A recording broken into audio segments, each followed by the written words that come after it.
Film Review, movies, music, culture, politics, society podcast, interviews, movie reviews, and more. Live Sundays at 3 p.m. Pacific, 6 p.m. Eastern on the Spot Podcast and the Film Review Life channel. Subscribe. Hi, this is Bernadette Stannis, Thelma from Good Times, and you're watching the Film Review.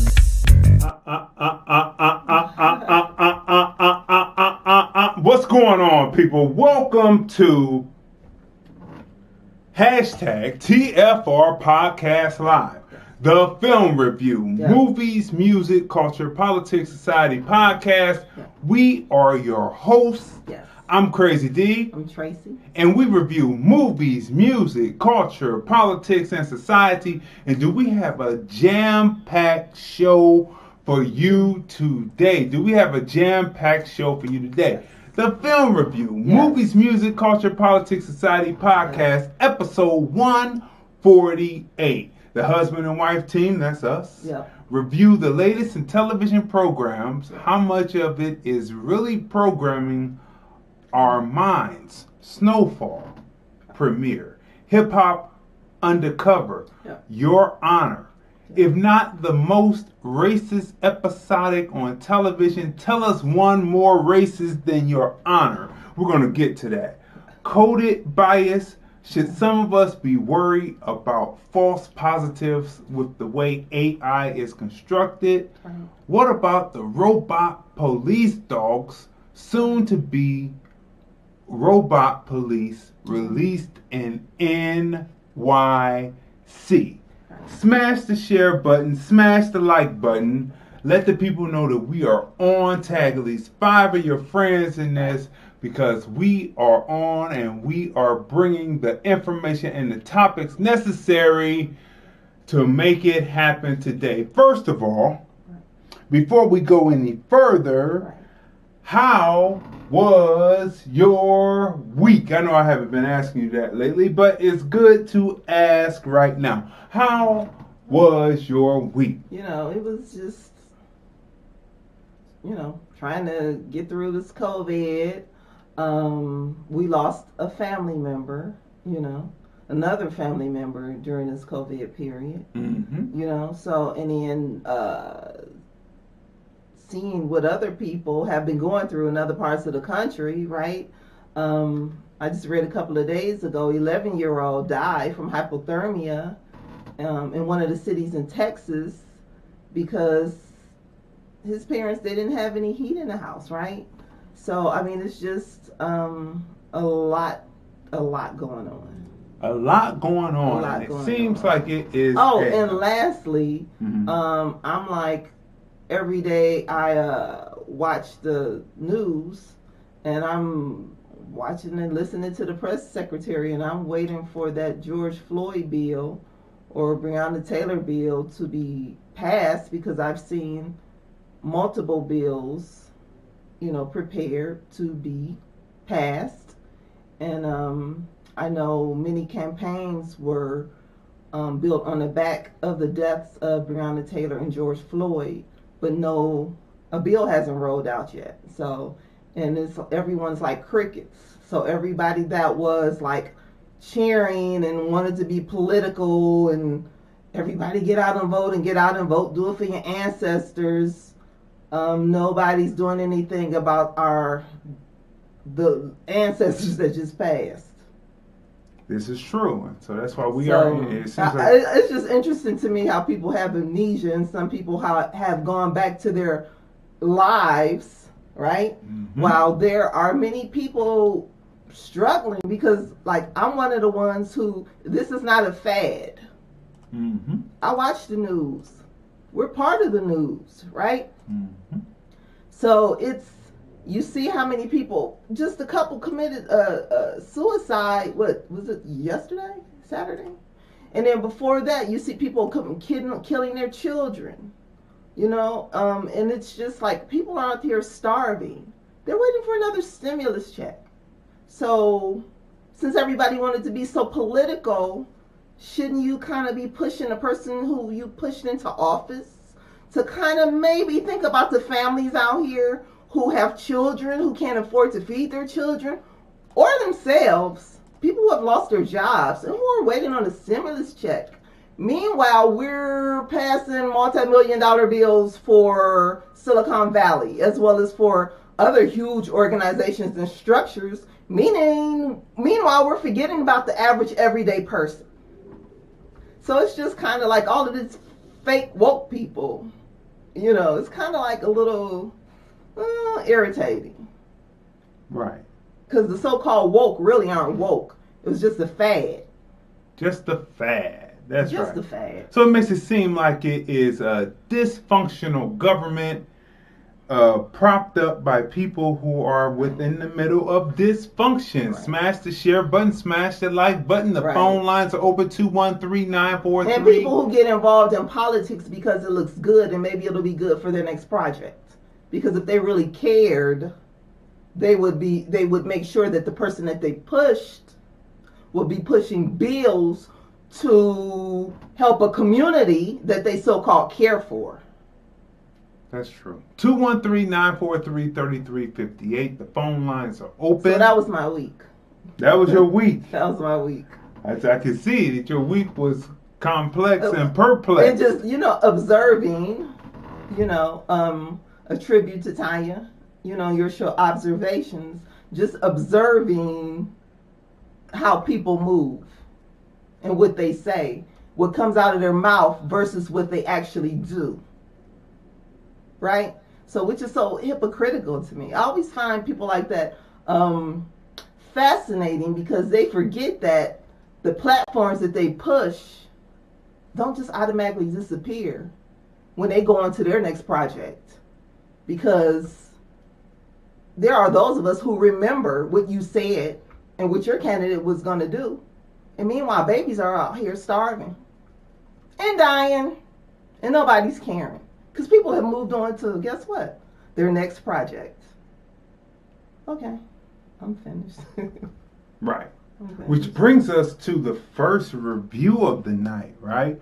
Which is called Coded Bias. Yes. The first review of the night is called Coded Bias. Now, this film is a 2020 film. It is a documentary. The woman that's involved, she's a student at MIT. And she discovered that the face recognition program that she had gotten did not do face recognition on her face. Wow. But when she put a white mask up, it was able to set up to do face recognition on her face because she was wearing a white mask. And she was wondering, did it have something to do with the lighting? Did it have something to do with something that she was doing wrong? Or was there a flaw in the program? Coded Bias. Great documentary. It is a great documentary. Coded Bias. Let me put the ad up so that you can see it. Coded Bias is the first review of the night. So look. So she goes through. So the documentary goes through her travels to present this because she sounds the alarm about artificial intelligence. Come to find out, people, artificial intelligence is something that was created over 50, 60 years ago. It's kind of like the DVD and the CD. It was a 50-year-old invention by the time it got to us. But actually now it's probably about 60 or 70-year-old invention by the time it got to us. And that's why it moved so fast in and out. We only had it for about maybe 10 years before it moved into just straight digital, right? So this is an old technology, AI. And you see, when the people who create something are predominantly one group of people, and it is implicit bias, then because there is implicit bias, and what do we mean by implicit bias? They don't see anyone else but their type. So when they were doing this face recognition, this artificial intelligence, they were only using images of Caucasian people, right? Which brings about the fact that there will be false positives. Everyone else, it's a crapshoot, right? So everyone else, there are false positives put across, and you will be seen as a criminal, right? So this is very important. This is a very important movie to watch, Coded Bias, because remember we told you on episodes of our show before about the the robotic dogs and the robots that they were building. And just this week, I don't know what channels that you have been watching, but you have to come off of MSNBC and you have to come off of CNN, because those are talking, bobbing head networks that are not informing you on anything but what they want you to think that you know, and you have to be willing to listen to other things. And unfortunately,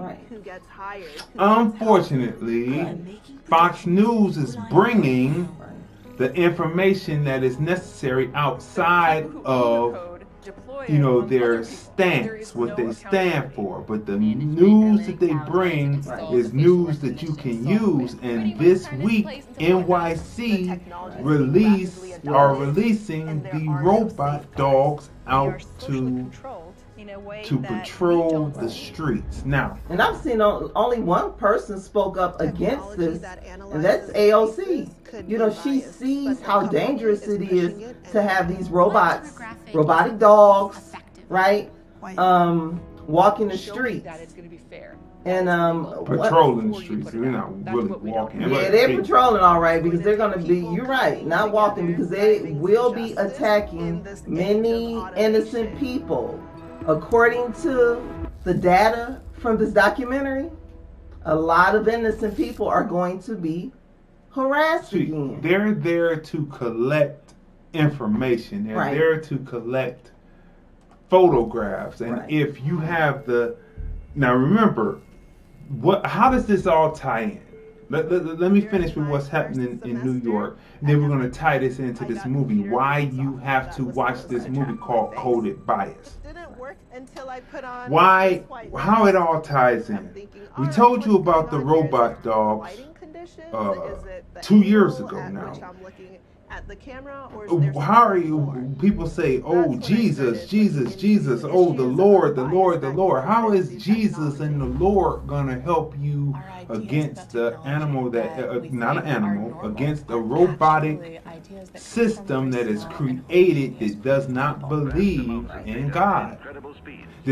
God is not programmed into this thing, this robotic thing. How is the Lord going to help you when it's coming and munching on you? We showed you the two different types that they have. They have multiple types, but these ones that are releasing in New York are the ones they have camera heads on them so that they can take information.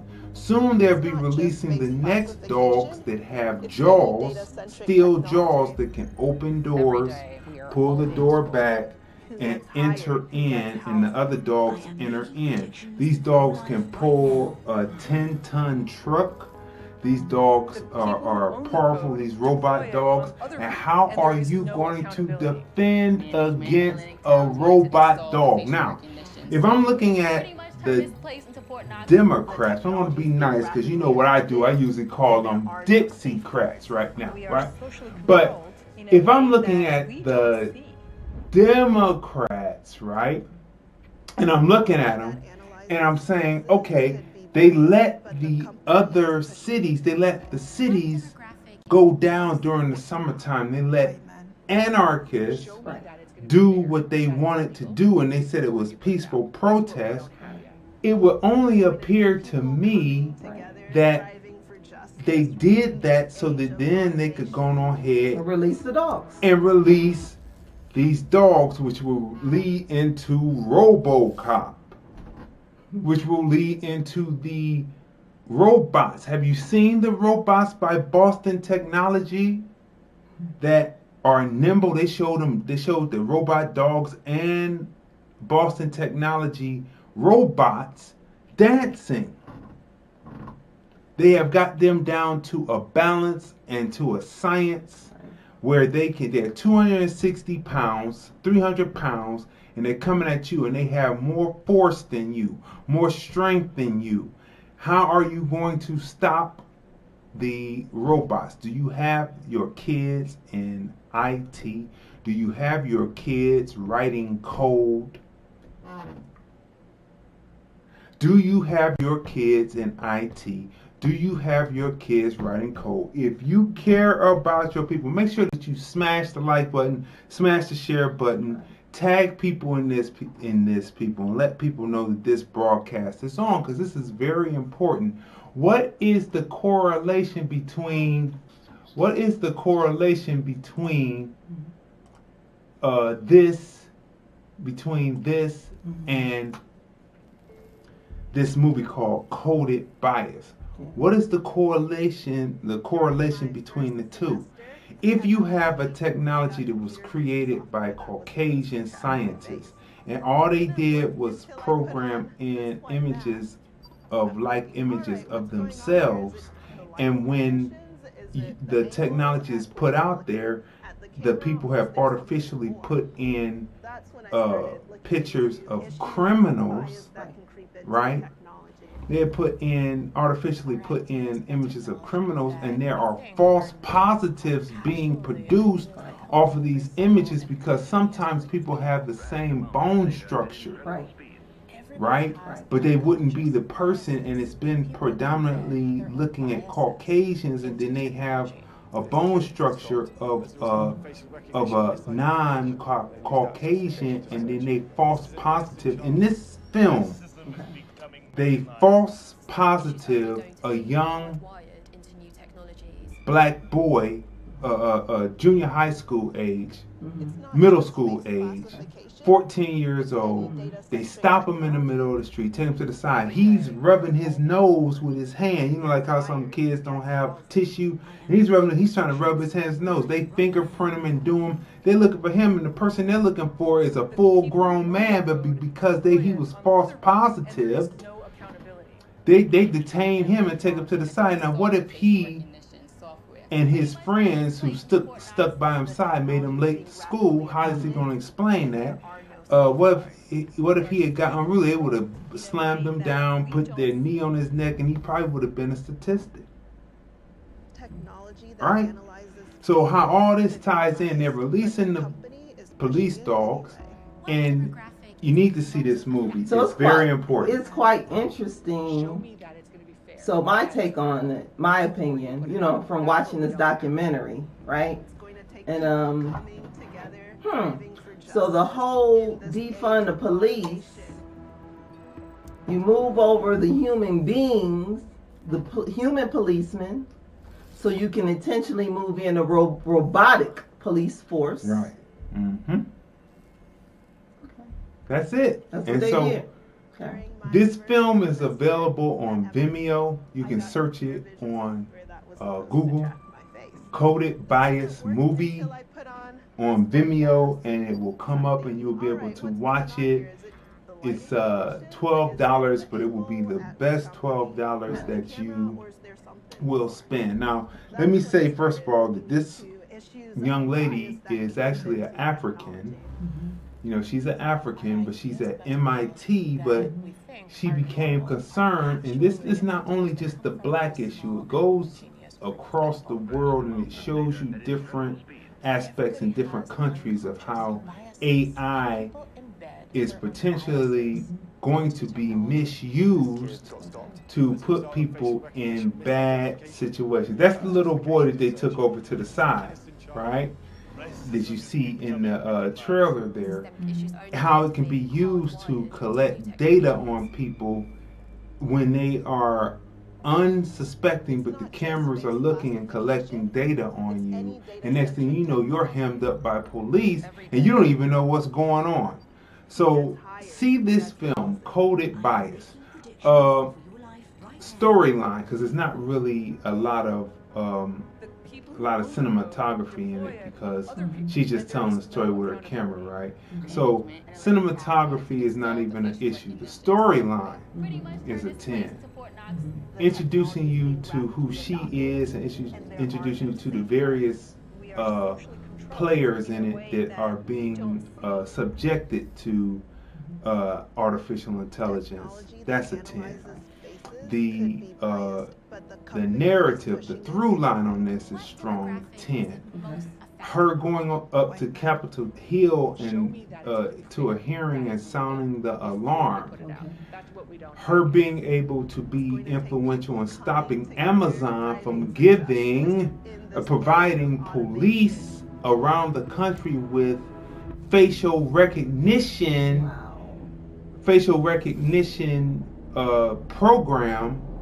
programs, artificial intelligence, stopping them because it was producing false positives, getting that knocked down and making them have to stop until they recreated something that is more or less not biased.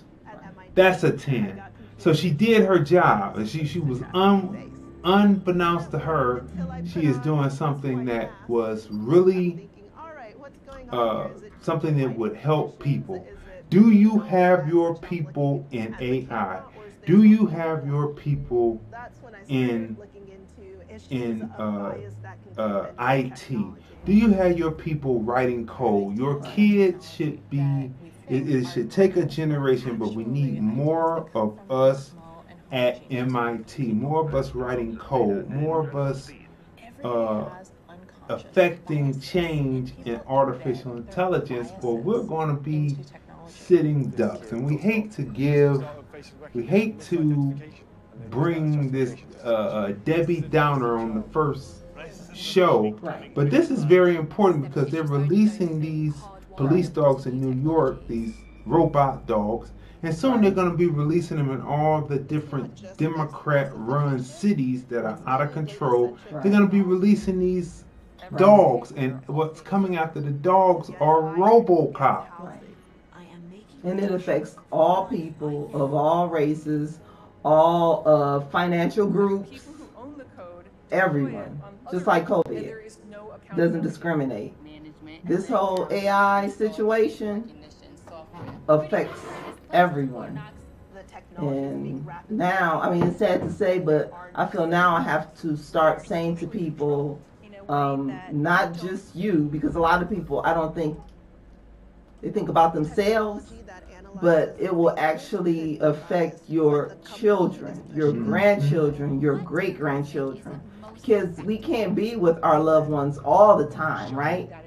So what about when they're out at the mall, with their friends, at the roller skate rink with their friends, coming home from it, right? And one of these robotic dogs come up to them, and they deal with the same situation that young boy did. Therefore, it wasn't humans that were coming up. It's a robot dog with jaws. Right. That are steel jaws that are coming to bite. So it's time for people to. So what would you give this documentary? I would give this documentary a 10 because it is extremely informative, right? And she does nothing but presents facts and data.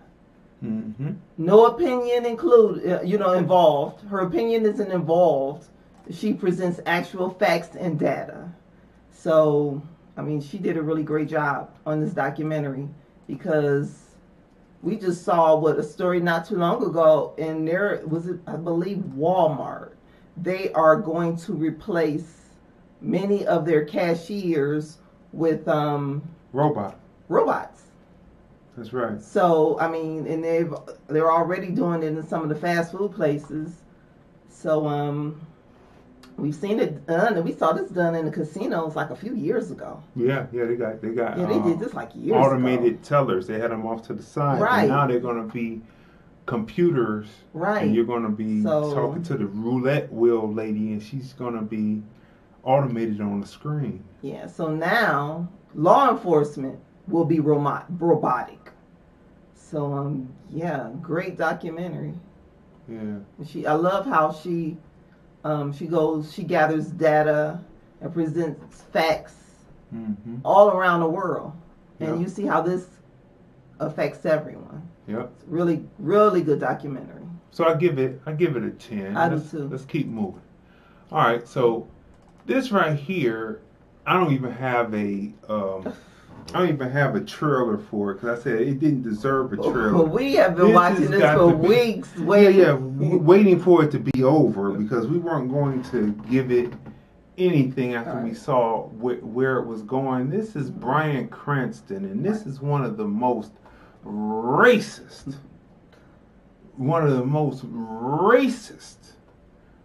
programs on television. This is one of the most racist programs the story takes place in New Orleans, right? And there's certain things that don't make sense.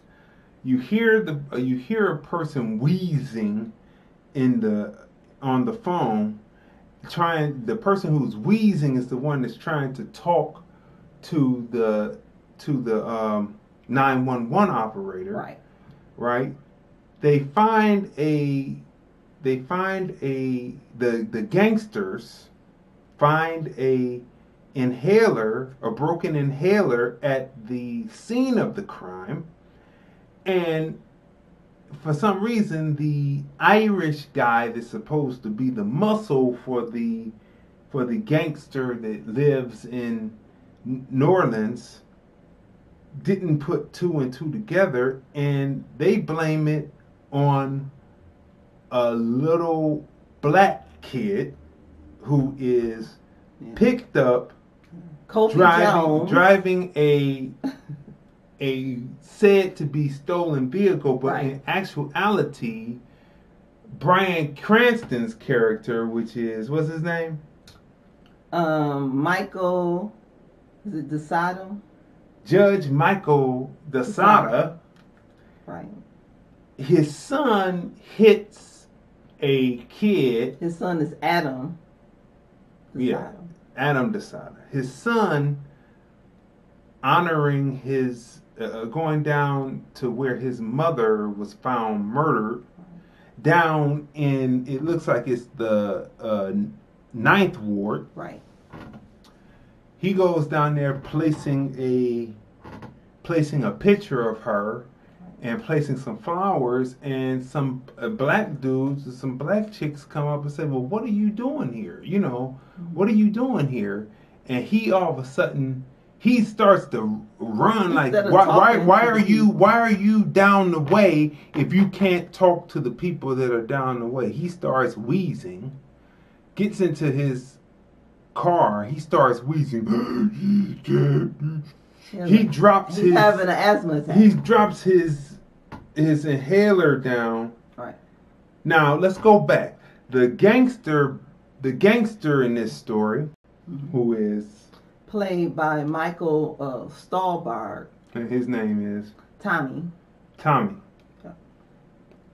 He gives his son a vintage motorbike. His 17-year-old son, for his 17th birthday, he gives him a vintage motorbike. Right. So his son is riding the vintage motorbike. Right. Cranston's character's son is driving his mother's car. Right. Down in the 9th Ward, placing a flower and a picture of his mother, which, as he circles back, has been just broke up and destroyed. Like, you couldn't talk to the black people down there. You're automatically right then, you're racist. You're supposed to say, look, my mother died down here, and I was coming to put a memorial down. You know how everybody puts down a teddy bear all and over some the flowers, world. And they put well wishes down while I'm coming here to do this, right? Come to find out in the story, we're going to give some spoilers. Come to find out in the story, his mother was down there cheating. We don't know who she was cheating with, but she was down there in the 9th Ward cheating with somebody, right? Whore, right? So all of this happens. All of this is happening, and it all revolves around women's poor decisions. But the men make poor decisions because they're off of following what the women do. Okay. So instead of him being able to talk, he's not able to talk. So he's like, based on the women's Grandma, we're getting there. I'm gonna prove my thesis here. Okay. Smash the share button, smash the like button. So he's wheezing. So he comes back around, but then there's a black SUV, a black truck that starts following him. Right. And he's like, and he drops his inhaler. Meanwhile, the little dude on the motorbike is coming across. He's bending down for his inhaler. He smacks dude. He smacks dude with the car. The gangster's son. With the car. Right. And he crashes. He has to stop because there's something underneath his car, a piece of the motorbike, right?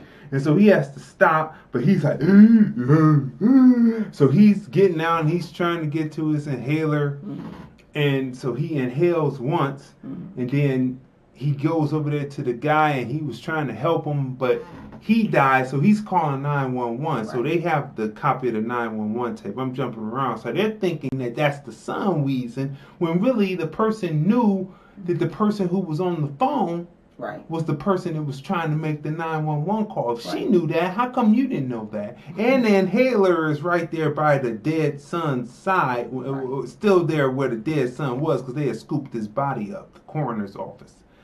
It's down there, and they hear this, and they don't put two together at the end. Meanwhile, Cranston does everything to get on the case to try to derail the case, because the wife of the gangster played by Hope Davis. Gina Baxter, right? It's the Baxter gangster family, right? So she decides to get her son released to come to the funeral and put in the same general population, the same gen pop as the little black dude who they picked up, saying that he did the murder, when actually it's your honor, son. See, it's a double play on that word, on that phrase, your honor. You know, you go to court and say, yes, your honor. But then it's also saying to him, you're putting your honor on the line. Right? So they go through all this, and he gets on the case, and he does everything he can to torpedo the case so that the gangster dude can get off. Meanwhile, at the end of it, they find out, this is spoiler because you don't need to really see this, because it's an insult to the people's mind, to your intelligence. At the end of the film, they see the son out there on his inhaler, and then they listen to the tape and they say, oh, it's the son that actually did it. At the end of the show. At the end of the show. Meanwhile, the little black kid is murdered. His mother and his 3 other siblings, his one sibling walking home from the store, sees the house blow up. With his family inside. Done by the Baxter family gangsters. Right? So there's a baseball involved, and he gets the money for the baseball, and he doesn't have real value of money. This is the little kid. What's his name? What's the little kid's name? His brother is killed by. They don't have him up there. Yes, the kid's name the character is Eugene Jones, played by Benjamin Flores Jr. Benjamin Flores Jr. plays this part, right? He plays this part. He is the through line that keeps all this together, right? Yeah. Because you know at the end that once he finds out what's going on, it's going to be something. And sure enough, it's something. So he takes the money for a baseball that was given to him, and he takes it and he gives all the money to a guy to get a piece. So he gets him a snub-nosed silver 38, and he goes. Cranston is trying to get in because the gangsters have discovered that it's actually his son that did it. So even though he gets the gangster son off, what's the gangster son's name? Let's see. See up there? Okay, Carlos Carlo Baxter, played by Jimmy Stanton. Okay, so Carlo Baxter, right? He gets him off, but he says, but his son, what's his son's name? His son, who is like, him and his father are the worst, Adam DeSanta, played by Hunter Dohan. Right. Right. His son falls in love with the gangster's daughter. So that's Fia Baxter, played by Lily Kay. That's right. He falls in love, so he's going around the family in the end, and the gangster lets Cranston know that your son is here, and we know that he actually did it, and we're gonna do him in. So Cranston can't get to the car, but usually he's a runner, so he had to run all the way down to downtown to his hotel, to the Baxter's hotel, to the Fat Tuesdays district. That's what I'm gonna call it. And the security at the door has been said not to let him in, so he's there. I got to get in and see my son. So he's wrestling around with security. Little black dude gets inside. So to cut to the chase, little black dude takes the gun. He's aiming at the Baxter gangster dude because he noticed that he killed his brother in the cell, like smashed his head. His brother comes out and collapsed as the security 16-year-old innocent brother. All he wanted to do was go in there and tell him that he didn't do it. Right. He was set up, right? He was told to get the car, but this is after the fact, right? So he aims at him, and my grandmother always said, aim where you think the animal is going to be, not where the animal is, because the animal will hear the shot and move. Now, this is not the logic that they were using for this, but that's the type of logic you have to use. You shoot where you think the animal is going to be. If you think he's going to dart left, shoot left a little bit, and then you'll catch him. Ding! Or if you think he's going to dart right, you shoot him, and he's going to ding! You're going to catch him, right? The mother comes up, the gangster son's mother comes up, and then he hugs her as dude is pulling the trigger. As he pulled the trigger, he hits Your Honor's son in the neck. Your Honor gets in. Your Honor sees his son, and indirectly he gets the right person.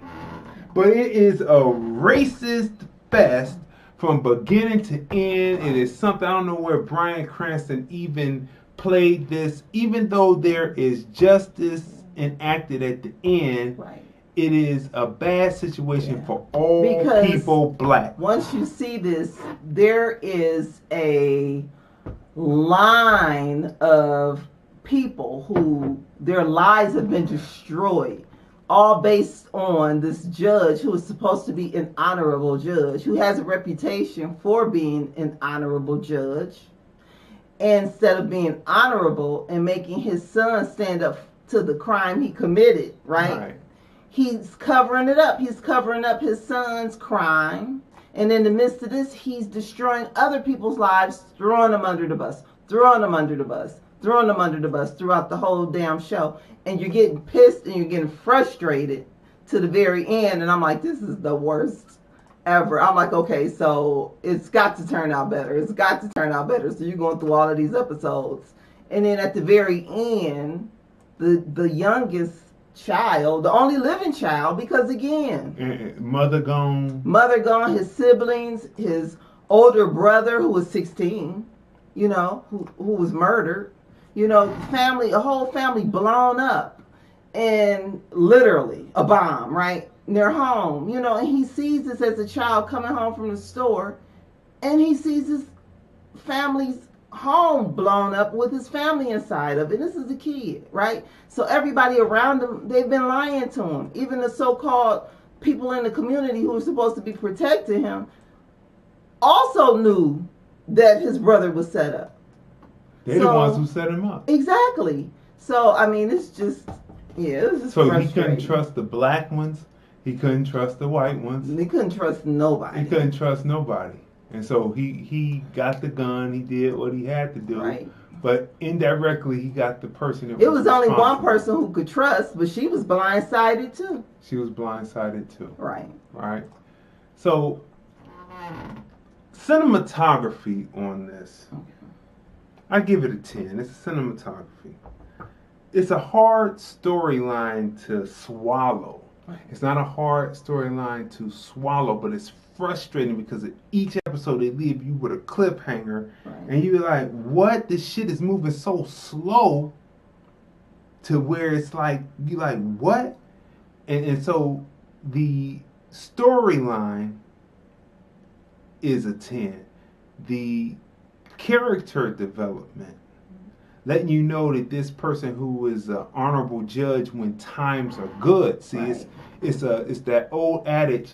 It's not what your character is when times are good. Right. It's what your character is when times go sour, when they go bad. And his character was nothing when times went bad. And so that's what this story really shows you, because he was real honorable. He would help the black community, certain people, get a second chance to make something because he could see that it was a railroad or whatever from police. But when it came time to protect his son, he started railroad. He showed that he was the same racist. So character development and character arc in this film is a 10. The through line, I said that already, I believe, but I'll say it again. The through line is a 10. Now, the stereotypical tropes in this where black people have no agency, where there are black people trading sides, black people who are gullible and who are used to execute this and don't discover what's happening until later. Right. That makes that a 4. That's a 4, right? The tropes, right? Right. The racism in this is just racist. It brings it down to a 1. And I give Bryan Cranston and Your Honor, I give it, what do you give it? Okay, so out of all of the episodes, my favorite episode was the finale. Yeah, it was.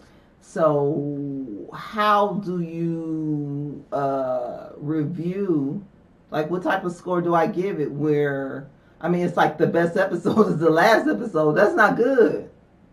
So I'm going with the same number you gave it, because it's just like, I'm watching it because of the, I'm like, okay, this is a diverse cast, right?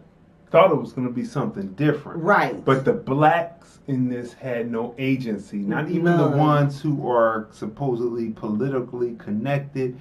No agency whatsoever in this piece. I mean, it is one of the worst pieces of trash on television today. Right. Like, it was only 2 that was worth, I mean, like the attorney who once her eyes, once she started putting the pieces together, but that's at the end. That's but she couldn't get them. She had no power. She had no power. She had no power. No agency. Right. And so the child, he took it upon himself. But he wanted to shoot the gangster who beat his brother, right person. But he ended up getting the right person who was the initiator, but he doesn't know that. Right. So he's going to be on the run thinking he killed the judge's son. Right.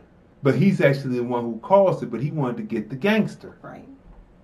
And which he still, he still needs to get the gangster because I think he dropped the gun. Yeah, he did. He dropped the gun, so his prints are on the gun, so he's going to go away. His whole family wiped away. His brother, who was brave, who went to the jail cell to wanted to talk to the dude, talk to him, but he was a beast and an animal, and he couldn't listen to what the black guy was saying because he was racist. Right. Beat his head in, beat him to death, crushed his skull from the inside. From banging it on the wall. Just some of the just racist shit ever. It's a 0. It's not even worth having the zeitgeist or the psychological damage of even watching it because it's such trash. I think this falls into that category. You remember I said we need to add a category of how can I, get my time back? That's right. How can I get my time back from watching this? This is trash. Bryan Cranston, you need to come better because this was racist. If you were trying to make a point, you should have put something in there where you was trying to make a point because this was pointless. It was racist. Right. And that's what it was. And it seemed like it was a glorification of racism. Right. Right? And that's what it is. So that is a big fat zero. And I'm going to be skeptical of watching anything else that you're in. Yeah. Honestly, because it's racist. You played it too well, my man. Anyway, moving right along. A couple of movies to watch. Cherry movie. Right? Because, a great movie to watch. We're just going to move real fast through this. We're not going to talk about it. Starring Tom Holland.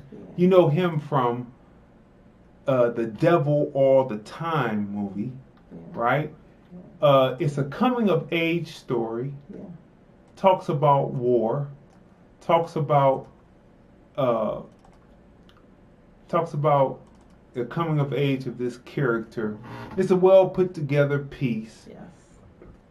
The metaphor of cherry is well explained in the film. Yeah. See this film. Another film to see especially as this is the end of Black History Month that we just finished watching is The Czar of Black Hollywood. It's about Oscar Micheaux.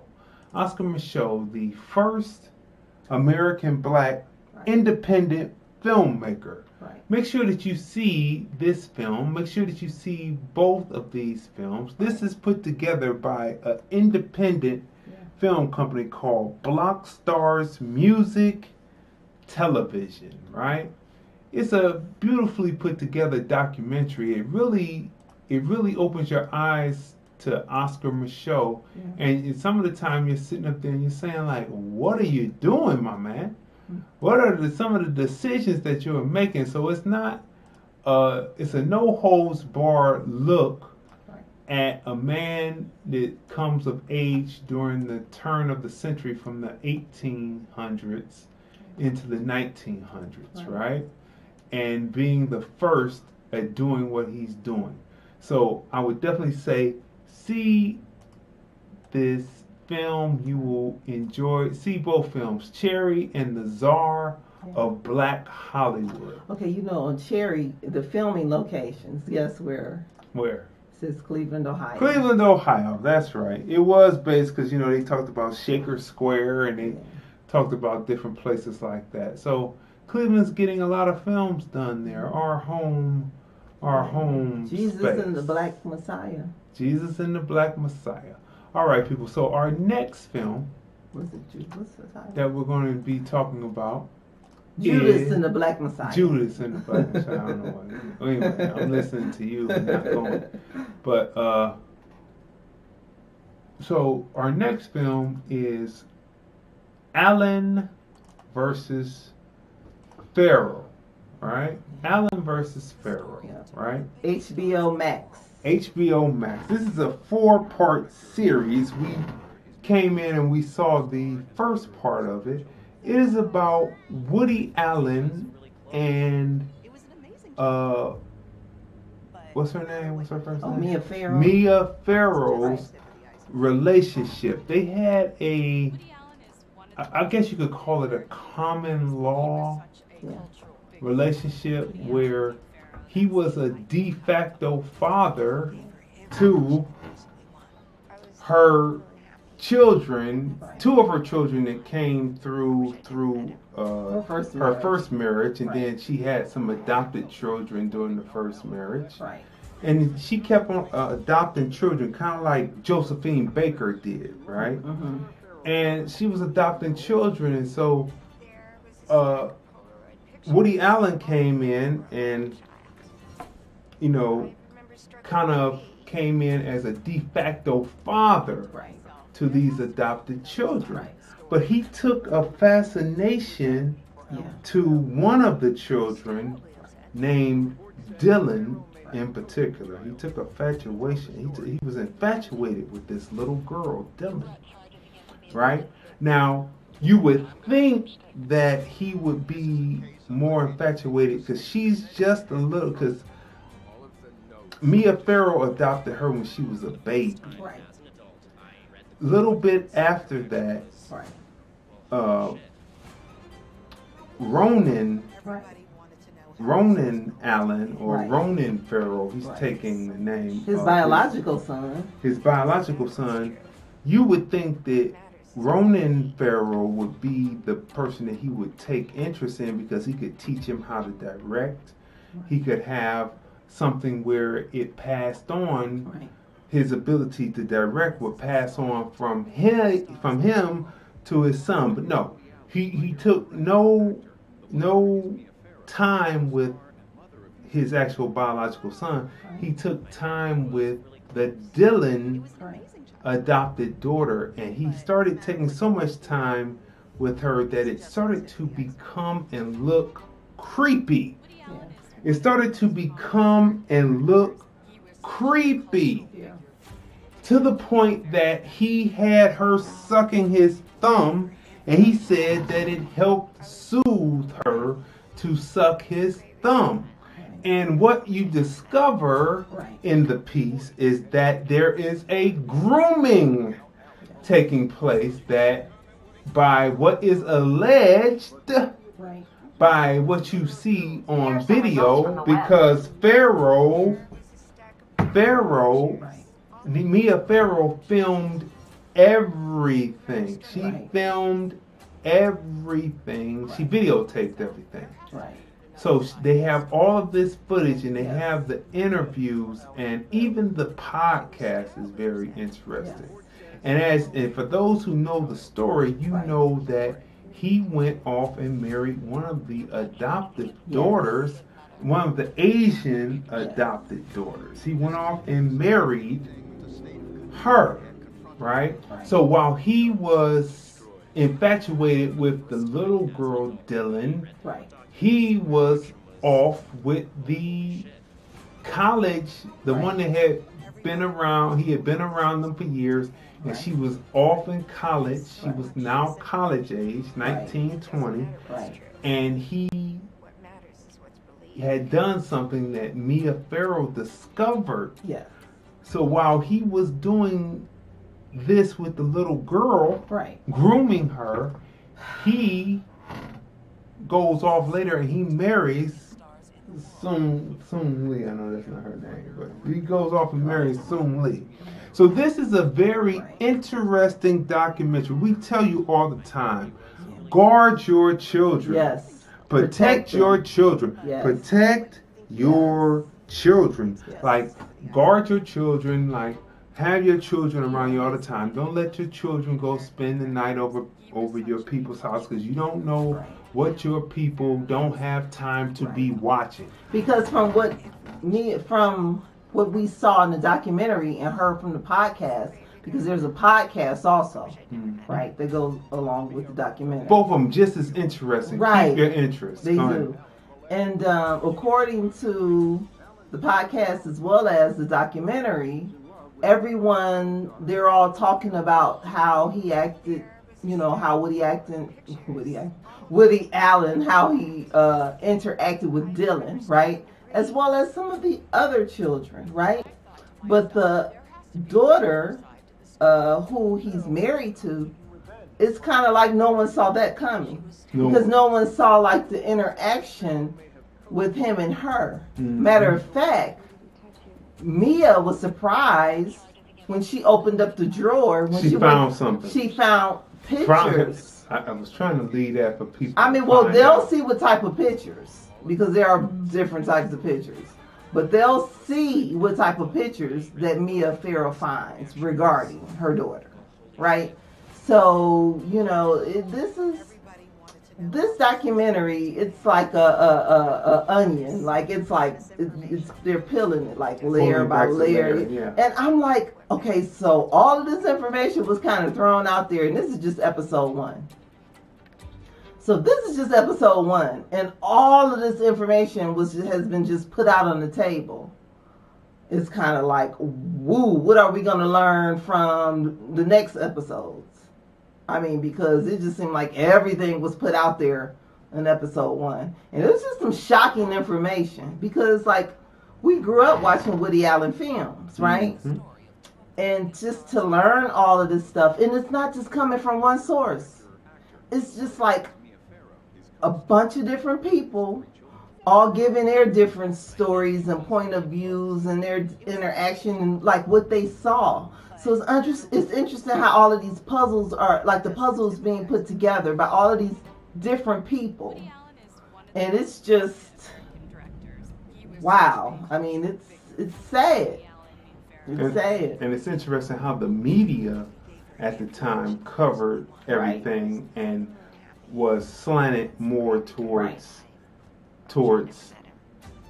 Woody Allen. Right. It made it seem like he was like hardly around, but he was with the family. He was a de facto father. When you listen to the children who are now grown and they talk about what their experiences were with him, they considered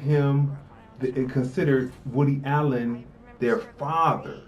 Right? Sad. It's so sad. And you can even watch the video and you can see the standoffishness. You can see when Dylan first got around Woody Allen and how playful she was and how she really enjoyed being around him. Then you can start to see her standoffishness because he was... Well, you have to watch the documentary Allen versus Pharaoh, right? The cut, so it's not really cinematography, but I'm going to say the use of cut between images of today, screen size of today, and a screen size of 4:3 back then to tell the story, that's a 10. The introduction of the various people as characters in this, a 10. The character arc in this as it's building is a 10. The story through line on this, well laid out by the documentarians, that's a 10. The politics of being rich and famous and how the media will protect the rich and famous. We're seeing that right now with Governor Cuomo in New York, right? How he's famous, he's rich, he's liked by the Democrats, and so they want to protect him from, prosecution. And the people who be talking about Me Too and Enough, they're not speaking up about it, but anybody else, somebody on the Republican side, they will speak up on it, right? So we have to look at it and just speak the truth to that, right? So the politics of being rich and famous, and laying out the hypocrisy of the media, that's a 10, right? So what would you give Allen versus Pharaoh? I would give it a 10 because, like the previous documentary, right? Cold Bias. They present the facts in front of you, and just multiple sources, just multiple people, giving their experience and what they saw. And what I like about it is it's not like they're just like talking.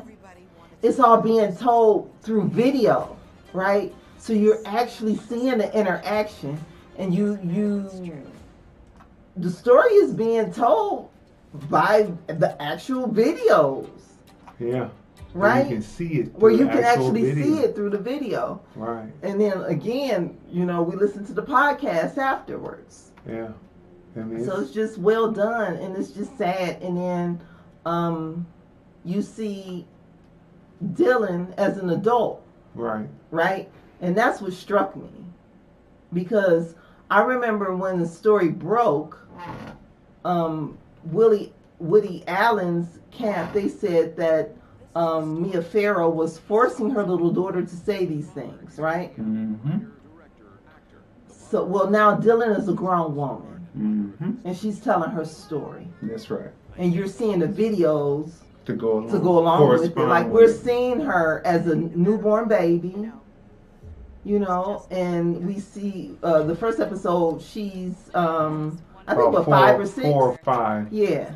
When it starts, you can see the standoffishness. Right, and you see how she had to see a psychologist, a therapist, right. A therapist, and you can tell that the therapist must have been, to me, my opinion, either a fan or they were, in my opinion, paid off to say, "Oh, but it's nothing." Yeah, because for any therapist, when a child comes to you as a therapist and they tell you, "I have a secret," and they tell you what's wrong, and you blow it off, like, that's not normal. No, that's not normal. So it's a 4-part series. What would you give? You give it a 10? I would definitely give it a 10 because it's like they're doing a great job, just like throwing out facts. It's, again, just data, just facts. Yep. So it's not even just a documentary and they're sitting around giving their opinion. Mm-hmm. They're giving receipts. Mm-hmm. So it's a 4-part series on HBO Max, HBO original documentary. Right. 4 parts. I give it a 10. Right. And so let's move on to our next film. Right. Our next set of films. Here, let me change this over real quick. Right. So our next set of film, we're talking about Queen Sugar and Sam Cooke Legend. Let's look at Sam Cooke Legend real quick. These are quick bites, you know, no trailers and all that. But these are quick bites for you to take a look at. Something to watch that will keep you entertained. Now, we've talked about the 2 killings of Sam Cooke, right? And we talked about that documentary, and we talked about how it was more like stills, and you really didn't get a chance to really hear his voice or hear what he was like, what his performances were like. Right. Well, back in 2003, there is a documentary called Sam Cooke Legend, put out by the estate of Sam Cooke, right? The ones who control the music. They're narrated by Wright. His name is Jeffrey Wright. Narrated by Jeffrey Wright. Okay. One of our favorite actors. Yes, Sam Cooke Legend. This documentary, which you can easily see on Netflix, if you watch the 2 killings of Sam Cooke, and then you watch this one, Sam Cooke Legend, this shows you his performances. They actually have the footage of him performing on live television, right? And you can see the actual genius of what made Sam Cooke so good. People often talk about how good Sam Cooke was, but you hardly get a chance to really see how good Sam Cooke is. But in this documentary, though, called Legend, you are able to actually see how great Sam, as a performer, Sam Cooke is. It's live performances, not lip synced, where you actually see where he accents and takes the song to another level.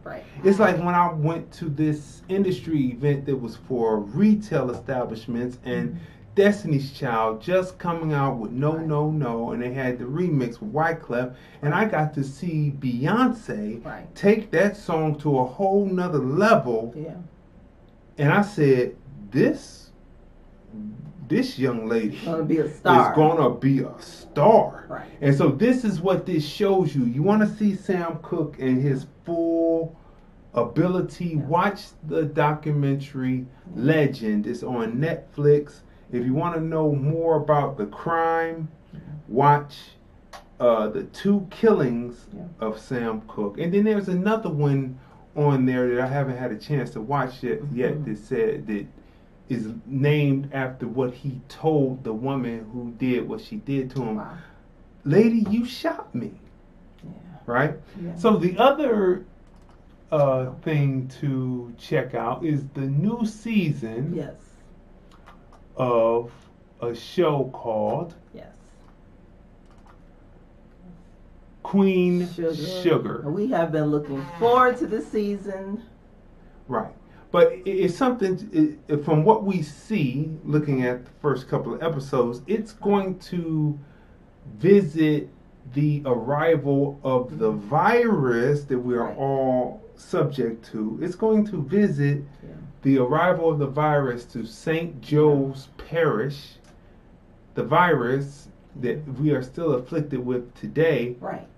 It's going to visit that, and I don't know if it's too soon or if it's right on time yet, and I don't know if people will be, if that's going to be entertaining to watch businesses lost, and I suspect that we're going to watch the loss of some of our favorite characters. I know we to talked the virus. about that when we were watching the episode, and I was like, oh my God, I hope this person doesn't, get killed off by COVID, right? So that part was depressing.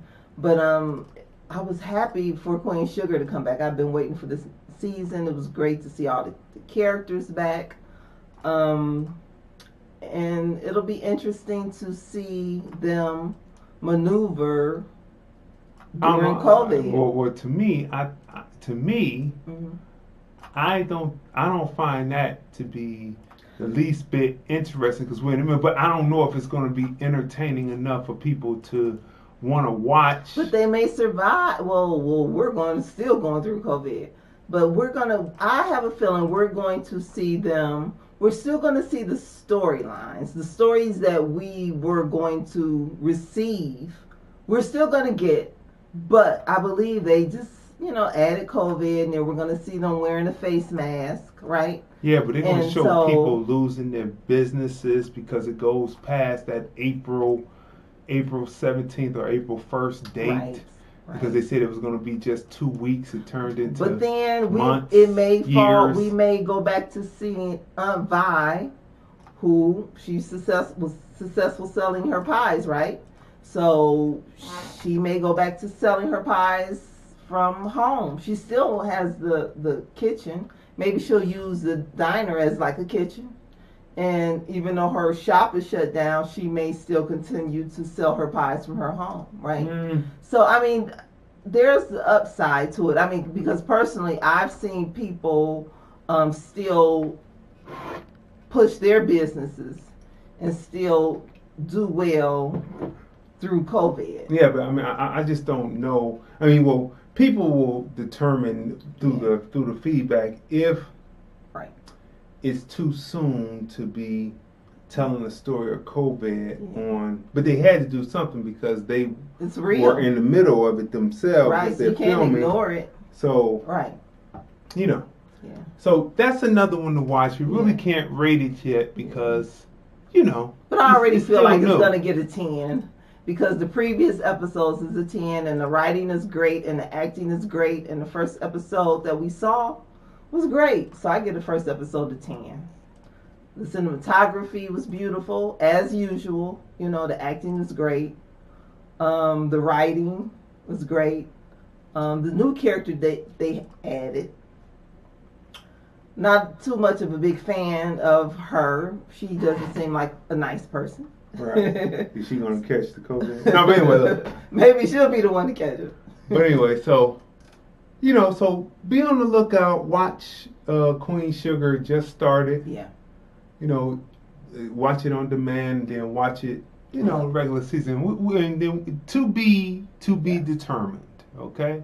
So let's move right along into one called Hip Hop: The Untold Story of the Behind the Scenes Kingmakers. Right. Right? That's what it is. Yes. The behind the scenes Kingmakers. Let's bring this up a little bit closer. Rap's most notorious Kingmakers. The story behind rap's most notorious Kingmakers,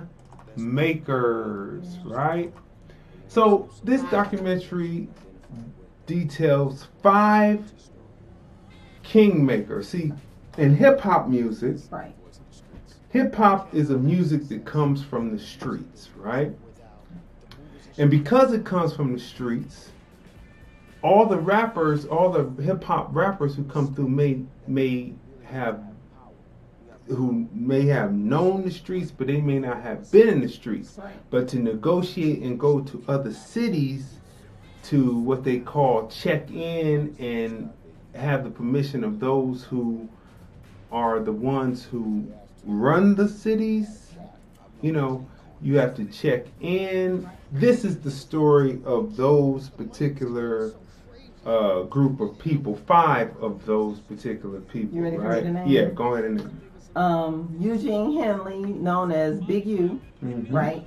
Deborah Ante, we know her as Waka Flocka's mom, Mm-hmm. as well as management to many people, including Nicki Minaj, right? Deb. Previous manager, Mm-hmm. yeah, Deb. James Ante, Bimmy, Mm-hmm. Kristen Matthews, Trick, Mm-hmm. From Detroit. from Detroit, and Jacquees, is it Agnet? Haitian Jack. Haitian Jack. Right. So these are the 5 that they focus their lens on, right? And how they have become kingmakers of hip hop, right? Now, take me for instance. I was not a street dude, but I was a hip hop dude that went into various different neighborhoods, Right. going to the various parks in my city, Right. selling my mixtapes and later mixtapes and mix CDs. Right. I would actually walk up to people and shake their hands and do that and actually sell things. So people knew me from that, and that's how my street credibility built up, because I was willing to be able to go into other different cities. And once I got on the radio and I would put my opinions across, like what we do on our shows here. Right. And I remember we were down in EC. Now I come from the northeast side. EC is the southeast side, and my wife and I, we were down in EC, and I was passing out flyers, and my wife was in the car, and I'm walking, just passing out flyers to people, and it was a group of dudes in white tees, and I gave all of them, and the OG was standing out there. I gave them one, I gave him dap, saying you always give respect to the OG, right? And so the dude was like, this that dude from off the radio that say that we're targets wearing the white tee. And I said, well, yeah, I said that. And then the OG said, well, that's true.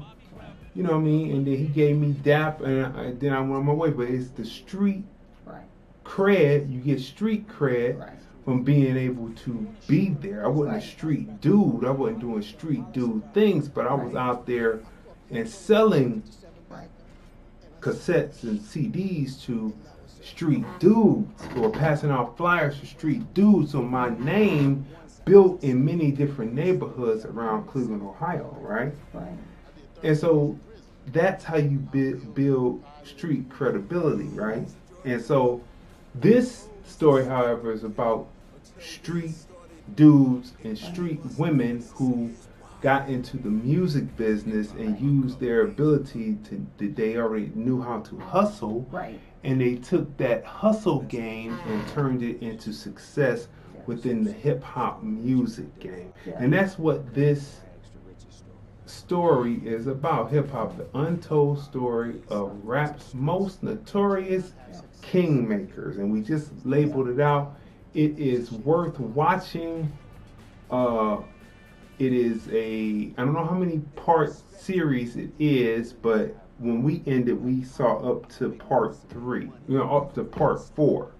We saw some parts that hadn't come out yet, but so we saw up to part 4. I don't know what's coming on television, but watch this documentary, Hip Hop, the untold story of rap's most notorious kingmakers. What do you think about it? I think this documentary was well done, right? And it's interesting to learn the behind the scenes and stuff, because I love information, like we was talking about earlier, me watching and listening to the news during the week while I'm working, right?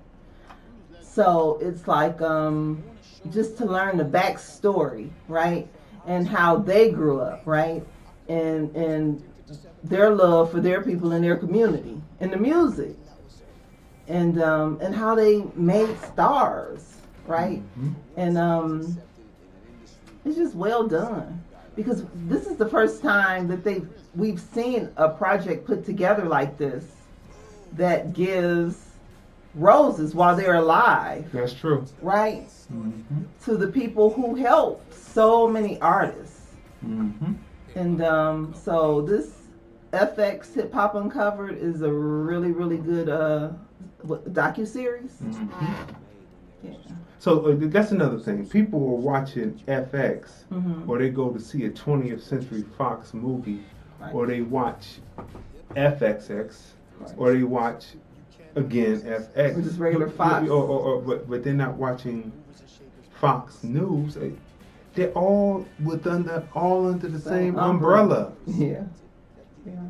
They've got you connected in. So why aren't you watching the news station too, to see what the people who have you hooked on the entertainment really think about you, or get actual news from a news outlet that's kicking news and not just doing talking heads? Why would you separate your thought process away when you're on that? So that's what I'm saying. Is what we're seeing on TV mm-hmm. to connect and brainwash? Now, when I'm watching this, I'm looking at it, I say, this is almost like a glorification mm-hmm.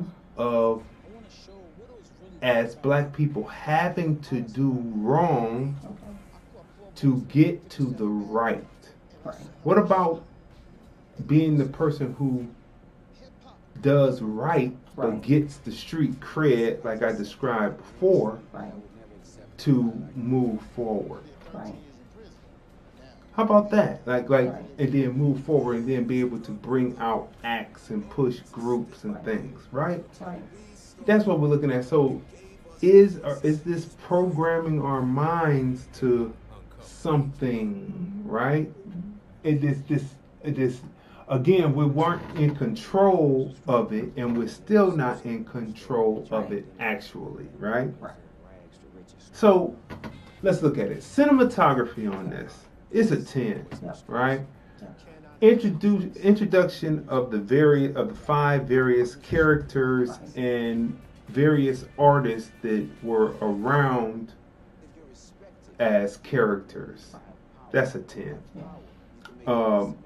The use of stock footage, cutting in between, and not stock footage, but footage of actual events happening in hip hop at the time, or still images of hip hop happening at the time, cut in with what's actually happening now, interviews and things.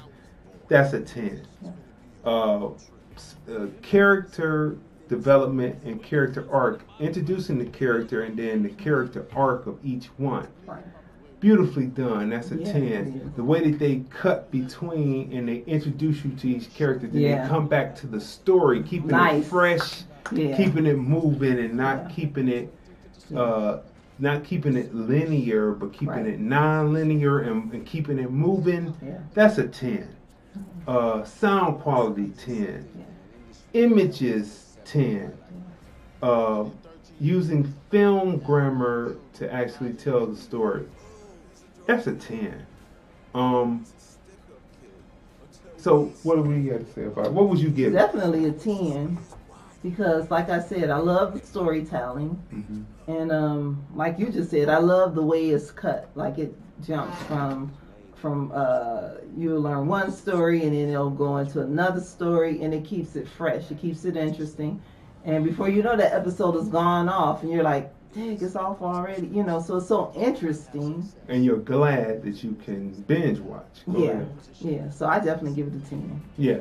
So I give hip hop, the untold story of rap's most notorious kingmakers. Yeah. I give that most definitely a 10. Now, moving on to the next, and the main event for the night, the main review for the night, Snowfall. That's right, Snowfall. So Snowfall returns for its 4th season. Yes. Right? And if you've been following the story,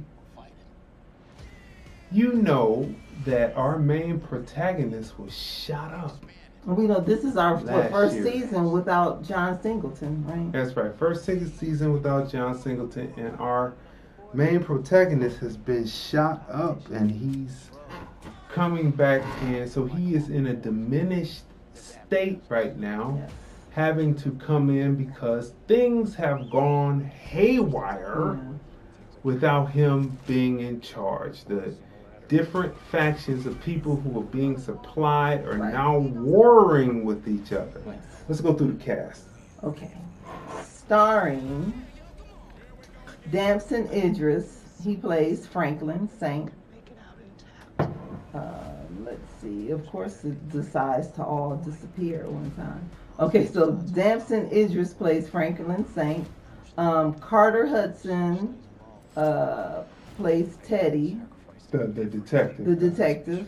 I mean, the or is he CIA? He's the CIA yeah, agent. CIA agent. Detective. Isaiah John, he plays Leon Simmons. Now Isaiah John, he plays Leon Simmons. In the previous season, he was his right-hand man. Right. But since he's been down, he has taken over his project. Right. And he doesn't have time to be his right-hand man. He will bounce ideas off of the man. So his decision-making now is a little flawed because he's missing his right-hand man that he could bounce ideas off of, right? Yeah. And plus, let me say something else about this guy real quick who used to play his right-hand man. Now he's his own boss, controlling his project with the dope gang. He would have been perfect to play Eazy-E, I think. I think he might have went out for Eazy-E in Straight Outta Compton because he had the right actual skin tone. He had the look, but the other guy won out, right? Yeah. So let's continue on. Sergio Perez Mencheta, he plays Gustavo Zapata. Mm-hmm. Amin Joseph plays Jerome Saint. He does a great job playing the uncle. I didn't know this was him without the hair. Yeah. Angela Lewis, who plays Aunt Louise Saint, she also does a really great job on the show. Michael Hyatt plays Sissy Saint, Franklin's mother, veteran actress, another great actress on the show. Who else this season? Because they have all the seasons mixed up. Okay, so we have Kevin Carroll, who plays Alton Saint, Franklin's father. We've seen him in many films. Yeah, he's a great actor also. Rain Edwards plays Melody. That's right. And anyone who knows what happened when you check out the season, there is a rift between Melody and Franklin Saint this season. It one happened last at the end person of we the third definitely season. have to mention is D. Roy Davis. He plays Peaches. That's right. So Melody. She's a great actress. She went from being just a regular schoolgirl to a potential with maybe girlfriend to being a crackhead. Yeah, to being a she was now beam me up Scotty, and now she's giving herself over. She's strictly over to the Lord. Yes. You know, you see a lot of that happen. But anyway, so the season opens up like that, and it is a multicultural cast, and like I said, the different factions that he is providing product to are at each other's necks. Right. And he has to make a decision. And does he make the right decision? We will not let you know because you need to see the episode. Yes. But what we will say from this season, Right. I can tell that it's going to be a little bit different than the way John Singleton told the story. John Singleton told the story from a more realistic standpoint, a situation where there is regret for what happened, and that's always was in the through line. This season looks like this is going to be more sensationalized, more based on just like more like getting ratings. Just my opinion on it. Just looking at it, and it looks like it's going to go into exploitation. Okay. It looks like it's going to lead into more exploitation, because that was the question I had when John Singleton passed. Will Snowfall stay the same and be basically a document about what happened, about the CIA involvement, about how it moved, and will it stay that way, or will it move into something that's more exploitation? And I believe from looking at this first episode that it's going into it's going to be an exploitation type thing. What do you think about that? Yeah. It's interesting because the previous episodes, Franklin, he really he thought things out. Mm-hmm. Like this season is kind of like just weird. It's like the decisions that he's making. Although I know he's injured, right? But his mind just still, it doesn't feel the same. The acting is still good, right? So the acting is still good. It's just like his character seems to be slightly different from the previous episodes. Like as far as his character, like that business savvy that what made him, It's gone. It's gone. Yeah. And maybe it might come back, it might not, but that's what opens up the ability to have sensationalism and then to bring out the... Because I'm hoping he's not going to be just like this stereotype that they created. That's right. A stereotype. And then you're watching it, and remember, it's on FX. And why would you not watch the news to see what the people think about you that are providing you entertainment on 20th Century Fox Films, Fox Millennium Films, FX, FX2, FX Sports? Why wouldn't you watch the news division? It's all under the same umbrella. It's really, really, really interesting. So that's what it is. So let's go through it. Cinematography. 10, always that cinema style capture of telling a film. The film grammar on this, as excellent as usual. Yes. The introduction of Franklin Saint, again, a little diminished, having to pick up and take back over the reins before he appears to be ready, and introducing the arc of the characters as they are once he is sat down for a minute. That's a 10. The storyline for this season concerns me. It seems like it's going to go into a little sensationalism. Knew it was going to happen sooner or later with John Singleton being gone. I'm going to give that right now a 6 because of certain things that's going on that he would listen to a certain person and would side with that person, say yeah, but then he sides with this other person and it kicks off a whole nother situation that went left. It's going to go left, which is going to start the sensationalism and all the killing and all the blood and guts, right? So that's a problem, right? So I give that a 6. The period piece, moving forward into the period and watching how hairstyles change, clothing styles change as it moved from the early 80s into the mid 80s now, going into the later 80s. That's a 10. Yeah, great music. Yeah, great music selection. That's a 10. Yeah. The use of vehicles, all of that. That's a 10.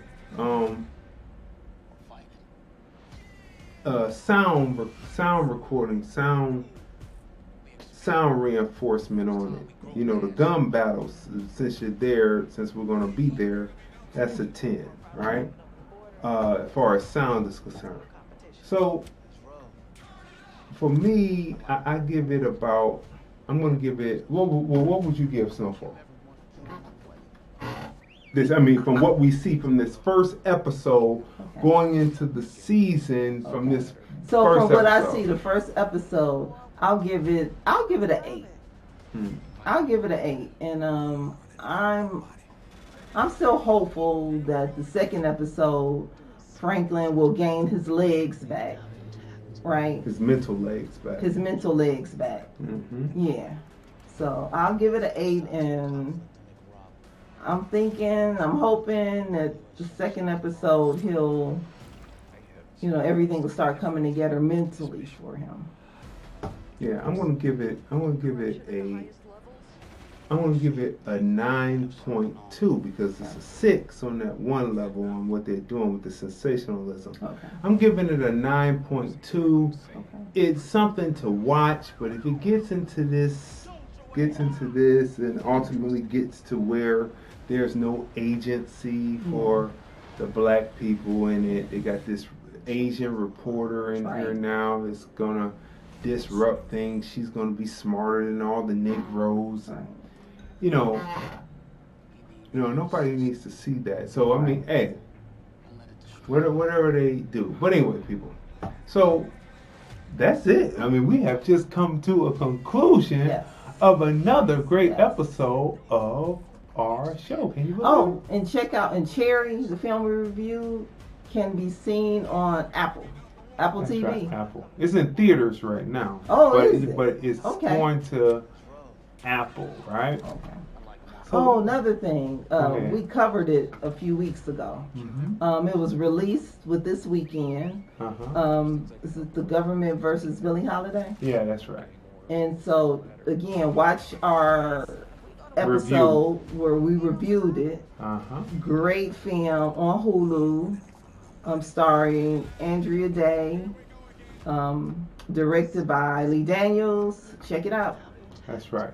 So, people, we've come to another great conclusion to another great episode 148 of #TFR Podcast Live. Yep. The film review, movies, music, culture, politics, society podcast. We are the husband and wife team. I'm Crazy D. Tracy. And we review movies, music, culture, politics, and society on this podcast called The Film Review. #TFR Podcast Live. That's right. And don't forget, you can hear us on Stitcher, on TuneIn, on Google Podcasts, and on iHeartRadio by going to Google and typing in #You Found the Spot. #You Found the Spot. All the various podcasts come up. Choose the one that you like. Follow us there, and you will hear the replays and listen to other things that we have on there. We have all 102 episodes of #Observations TFR Classics. We have What's the Point? We have #Just Movie Reviews, and of course the flagship #TFR Podcast Live. We appreciate you for tuning in with us, and we will see you next Sunday at 3 p.m. Pacific, 6 p.m. Eastern on another episode of #TFR Podcast Live. The Film Review, movies, music, culture, politics, society podcast, interviews, movie reviews, and more. Live Sundays at 3 p.m. Pacific, 6 p.m. Eastern on the Spot Podcast and the Film Review Life channel. Subscribe. Hi, this is Bernadette Stannis, Thelma from Good Times, and you're watching The Film Review.